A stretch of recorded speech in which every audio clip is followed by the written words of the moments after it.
Volvemos cuando son las 8:30 de la noche en Bogotá, Quito y Lima. Continuamos así aquí en directo a América Edición Nocturna y ya saben que seguimos comentándoles los principales hechos del día. Así que les agradecemos su sintonía y vamos ya con los titulares de esta jornada. 9 muertos y 75 heridos deja un ataque israelí sobre el centro de entrenamiento de la Oficina de la ONU para los Refugiados Palestinos en Han Yunis. Estados Unidos repudió la ofensiva. 210 personas han muerto en las últimas 24 horas en la Franja de Gaza, mientras Israel descarta un alto el fuego. Y Rusia pidió una reunión del Consejo de Seguridad de la ONU, luego de acusar a Ucrania de derrumbar uno de sus aviones. Moscú sostiene que allí van 65 prisioneros ucranianos, pero Kiev dice que la aeronave llevaba armamento. El presidente Volodymyr Zelensky señaló a Rusia de jugar con los sentimientos de los familiares de los prisioneros. Y en la sede de Naciones Unidas, en Ginebra, hablaron de México este miércoles en su examen periódico universal. En el foco estuvo la situación de derechos humanos en el país y la cifra del censo de desaparecidos que superan los 12.000. Esto en medio de la polémica por el nuevo censo impulsado por el gobierno. Tenemos reporte desde México.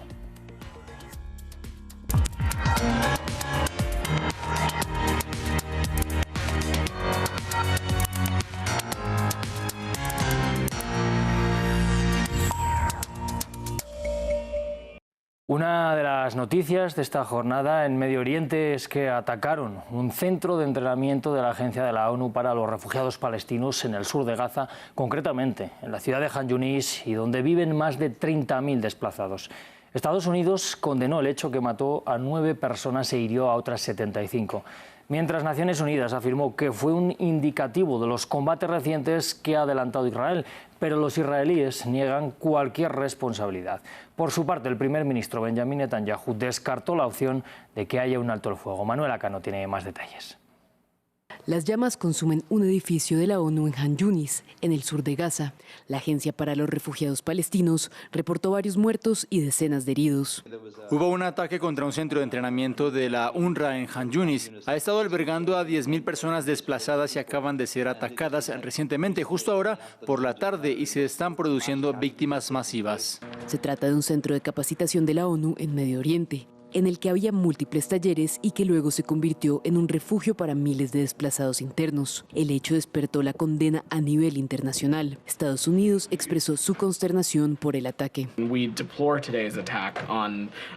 Deploramos el ataque de hoy al centro de entrenamiento de la ONU en Han Yunis. Ya me han oído decirlo antes, ya habrás oído a la secretaria decirlo antes, pero se debe proteger a los civiles y respetar el carácter protegido de las instalaciones de la ONU. Los trabajadores humanitarios deben estar protegidos para que puedan seguir brindando a los civiles la asistencia humanitaria que necesitan para salvar vidas. Según Hamas y la Media Luna Roja Palestina, el ejército israelí ha intensificado sus ataques en las inmediaciones de los hospitales de Han Yunis, como el Al-Nasser, el más grande en funcionamiento. Miles buscan huir mientras Israel descarta un cese el fuego. La situación es especialmente crítica en Rafah, en el sur de Han Yunis, muy cerca de la frontera con Egipto. Pasamos ahora a noticias de la guerra en Ucrania. Rusia sostiene que Kiev derribó un avión militar en el que iban 74 personas, incluidos 65 prisioneros de guerra, y agrega que todos los pasajeros murieron. El canciller ruso Sergei Lavrov respondió pidiendo una sesión del Consejo de Seguridad de la ONU para discutir este asunto. Kiev, por su parte, niega que dentro de la aeronave llevara ucranianos. Aquí les contamos más. En estas imágenes de aficionados se ve a lo lejos el final del trayecto de un avión que cae en picada, gritos de sorpresa y una enorme explosión que sacudió esta parte de la región rusa de Belgorod, a unos 40 kilómetros de la frontera ucraniana. El Ministerio de Defensa ruso dio rápidamente los primeros detalles que poco después fueron retomados por un diputado de la Duma, presidente del Comité de Defensa. A bordo iban 65 antiguos militares de las Fuerzas Armadas ucranianas, prisioneros de guerra que iban a ser trasladados para ser canjeados. Los dirigentes ucranianos eran plenamente conscientes del próximo intercambio y habían sido informados de la forma en que serían entregados los prisioneros, pero el avión Il-76 fue derribado por 3 misiles. Según Moscú, además de los prisioneros ucranianos, a bordo del avión de transporte militar Il-76, viajaban 6 tripulantes y 3 escoltas. El gobernador de Belgorod dice que no hubo sobrevivientes. Según Rusia, otro avión del mismo tipo le siguió con otros 80 prisioneros y dio media vuelta. Para el Ministerio de Defensa ruso no hay duda. Los misiles fueron lanzados por el ejército ucraniano.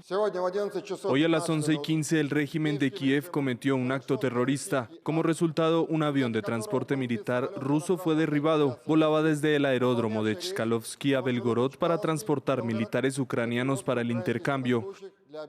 Del lado ucraniano dudan sobre quién iba a bordo y confirmaron no haber recibido información para asegurar el espacio aéreo, insistiendo en que el uso de transporte en torno a la zona debía ser discutido previamente por ambas partes. Kiev lleva varias semanas atacando regularmente la región de Belgorod, sobre todo con aviones no tripulados.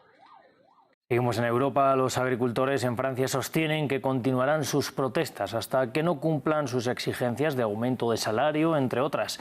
Pero la crisis del mundo agrícola no solo está resultando en suelo francés. Hay manifestaciones similares en Alemania, Rumanía y Polonia.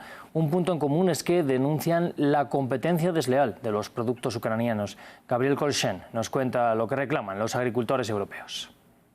Crece el descontento de los agricultores en Francia, que siguen bloqueando las carreteras a la espera de medidas por parte del gobierno. Piden mejores salarios y la flexibilización de las normas administrativas. Pedimos flexibilidad y reconocimiento por lo que hacemos con nuestro trabajo. El segundo punto son los precios. Estamos sometidos a una presión constante sobre los precios. Los costes han subido. Nuestros precios han vuelto al nivel de hace 3 años. Y sin embargo, nuestros costes se han mantenido al mismo nivel. Pero el problema no es solo francés. En las últimas semanas se llevaron a cabo protestas de agricultores en Alemania, Rumanía, Lituania, Países Bajos y Polonia. Para muchos, su trabajo ha perdido rentabilidad debido a los altos costes de producción. Desde 2019 ha habido COVID-19, la guerra en Ucrania y otros problemas, y los costes, especialmente los energéticos, han subido un 30, 40, 50%. Los fertilizantes se han encarecido mucho y sí, eso se lleva gran parte del negocio. Los agricultores denuncian el Pacto Verde Europeo y las normas ecológicas que los ahogan, con el aumento del impuesto a los combustibles o la prohibición de varios pesticidas. Muchos también critican la competencia desleal con los granos ucranianos. No estoy de acuerdo con los bajos precios actuales de los cereales. Por ejemplo, hay una enorme importación de cereales de Ucrania, donde tienen costos de producción más baratos, tienen mejor suelo, pero no tienen las restricciones que la Unión Europea espera que sigamos. Se espera que la crisis del mundo agrícola esté en el centro de las preocupaciones y debates de cara a las elecciones europeas de junio. La situación de derechos humanos en México estuvo bajo escrutinio internacional esta mañana en la ONU. La desaparición de personas, la violencia contra periodistas y la militarización fueron algunos de los motivos de preocupación en Ginebra. El reporte con Mario Carbonell, nuestro corresponsal en Ciudad de México. Este miércoles se llevó a cabo en Ginebra, Suiza, la 4ª ronda de revisión del examen periódico universal de México en la ONU, en la que más de 20 países expresaron su preocupación por los casos de desaparición forzada en el país. En ese sentido, el representante de Canadá pidió garantizar un registro sólido de víctimas de este delito, en tanto que la representación de Bélgica urgió a resolver los casos pendientes con investigaciones rápidas y efectivas. Tan solo en 2023, según el Registro Nacional de Personas Desaparecidas y No Localizadas, hubo en el país más de 12,000 personas en esta calidad. Estas observaciones en el ámbito internacional llegan en un momento en el que existe una creciente polémica por el nuevo censo que el gobierno del presidente López Obrador puso en marcha sobre personas desaparecidas. Activistas y familiares de víctimas acusan que se ha intentado borrar algunos registros con la presunta intención de reducir la cifra. También en el panel de la ONU se externó inquietud por la violencia ejercida contra periodistas y defensores de derechos humanos en México. La representación de Estados Unidos sugirió reforzar los canales de protección de los trabajadores de los medios de comunicación. Organizaciones como Artículo 19 han contabilizado desde el año 2000 a la fecha más de 160 asesinatos de periodistas con motivos presuntamente relacionados con su labor.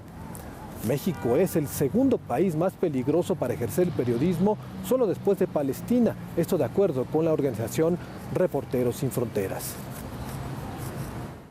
Precisamente México y Estados Unidos se han estado coordinando para evitar la llegada de migrantes a la frontera compartida que en 2023 registró el cruce de más de 2 millones de personas, un récord histórico. Pero para lograr evitar el tránsito, las autoridades mexicanas han aumentado la persecución de los migrantes, llegando hasta el popular Tren de la Bestia. Luis Muñoz nos amplía. La Bestia de México apenas está cargando migrantes. Estos tratan de eludir el aumento de seguridad con el que tienen dificultades para acceder al tren. El problema está aquí, que como nosotros entramos ilegal, todo el mundo sabemos que siempre nos va a perseguir la ley. El tren de carga que cruza México, utilizado por los migrantes para llegar a la frontera con Estados Unidos, está rodeado de fuerzas del orden mexicanas. Es la respuesta a la petición de Estados Unidos de evitar la llegada de personas a la frontera compartida. Ante el aumento de la persecución en el tren, los migrantes caminan o se enganchan a camiones. También nos habíamos perdido por buscar un desvío de donde no hubiera migración, nos perdimos un día. También se esconden. En los refugios han notado el aumento de la persecución contra los migrantes en las últimas semanas. A partir de ese momento hubo un cambio radical, que fue esta situación de que empezaron a correrlos, a corretearlos y a llevárselos. Y en este contexto, los migrantes cada vez están más expuestos. En el camino, cuando vas montando las combis, hay choferes que se prestan para venderte a migración y hacen cambios de luces. Este cambio de estrategia ha sido aplaudido por el Departamento de Estado de Estados Unidos, que asegura que se están obteniendo resultados positivos en la frontera. Y la fiscal general de Guatemala, Consuelo Porras, que realizó varios intentos para impedir la toma de posesión del presidente Bernardo Arévalo, se niega a renunciar y a reunirse con el nuevo mandatario, quien iba a pedirle personalmente su dimisión. Ante las diversas declaraciones públicas y la tentativa de solicitar mi renuncia, hoy quiero enviar un mensaje claro y contundente al pueblo de Guatemala y al presidente de la República, para hacerle saber de forma categórica que soy respetuosa de las leyes del país y en consecuencia cumpliré con el mandato constitucional de 4 años, para el cual fui reelecta. Y en consecuencia no voy a renunciar. Así cerramos esta emisión de Directo a América, edición nocturna. Nosotros les dejamos ya con Europa Hoy, de la mano de nuestra compañera Esther Herrera.